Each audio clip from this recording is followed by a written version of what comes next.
Today, I want to talk to partners of people with ADHD about something that causes a lot of tension in relationships: starting tasks. From the outside, it can look simple. You might think, why don't they just begin? But for many ADHD brains, the difficulty isn't motivation or caring. The difficulty happens before the tasks even start. From the outside, especially as a partner, this often looks like avoidance, procrastination, or lack of effort. You might see things not getting done and think, they're putting it off. They're not prioritizing this. If it mattered to them, they would start. That reaction makes sense based on what you're seeing, but what's happening internally is usually very different. This is something I see a lot with my ADHD clients. Before someone with ADHD ever starts a task, there can already be overload happening in the system. This isn't procrastination, it's not avoidance, and it's not resistance. The nervous system is already overwhelmed before effort even has a chance to show up. Starting a task isn't just a decision, it's a nervous system event.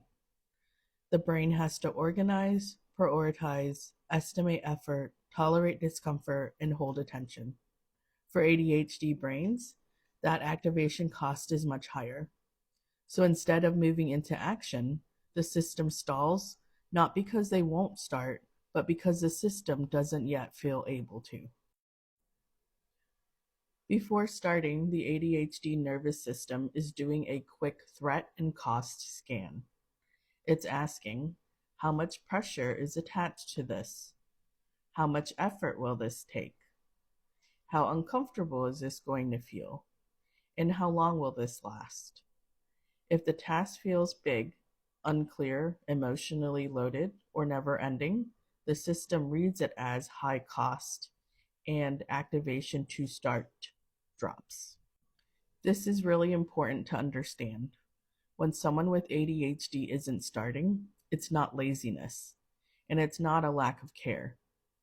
In fact, many people with ADHD care deeply, sometimes too much that the pressure to do it right actually increases the overload.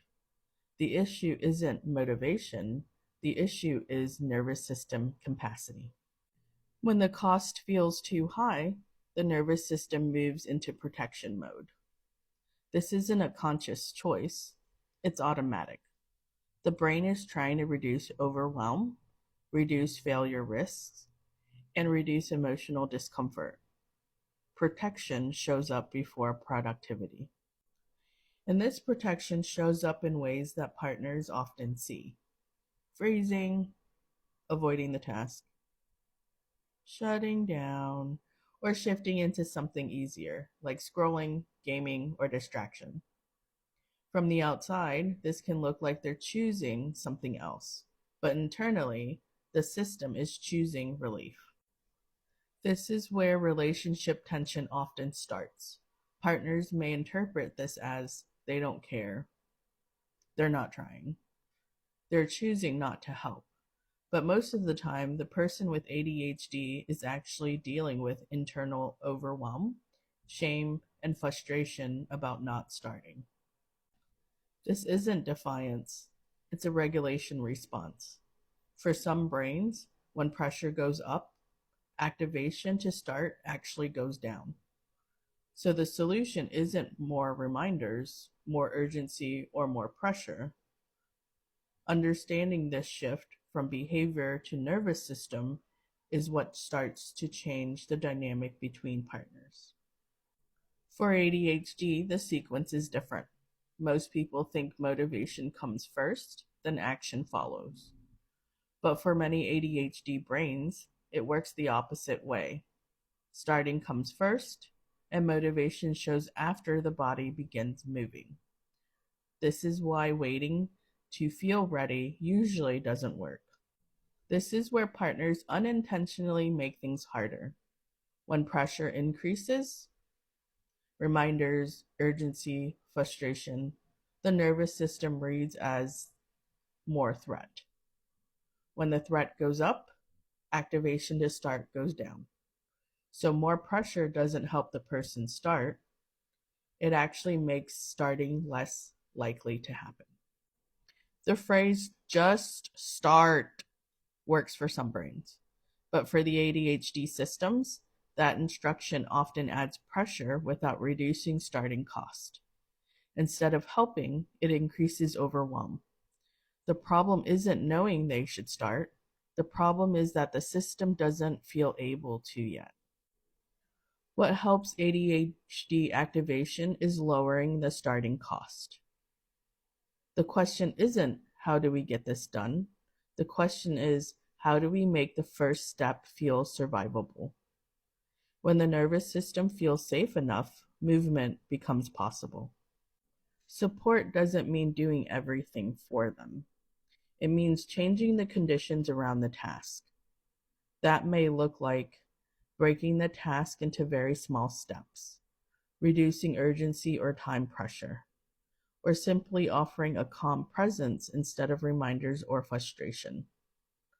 Presence regulates, pressure deregulates. For ADHD, starting doesn't mean completing the task. Starting means opening the book, standing up, walking into the room. Small physical actions help the system become online. The body often has to move before the brain engages.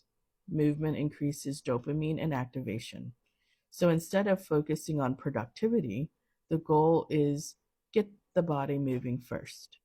Once movement starts, the brain usually follows. This is another place partners get stuck. Explaining the importance of the task, giving more reasons, talking it through again. That does not increase activation. What helps is safety and small movement.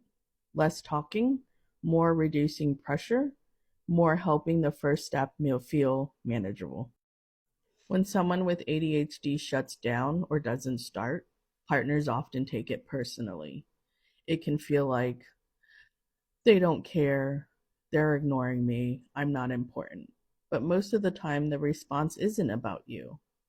It's their nervous system's protection response, not a relationship message. Understanding ADHD doesn't mean that there's no responsibility. Tasks still matter. Follow through still matters. Accountability still matters. The goal is balance, compassion for the nervous system, and responsibility for the impact. When couples hold both, things actually improve. So when we put all of this together, order matters. With ADHD, motivation isn't the starting point. First, the nervous system has to feel safer. Then regulation becomes possible. From regulation, the body can begin to move. Once movement starts, motivation usually follows. When partners push for motivation first, just do it or just start, the system actually moves in the opposite direction.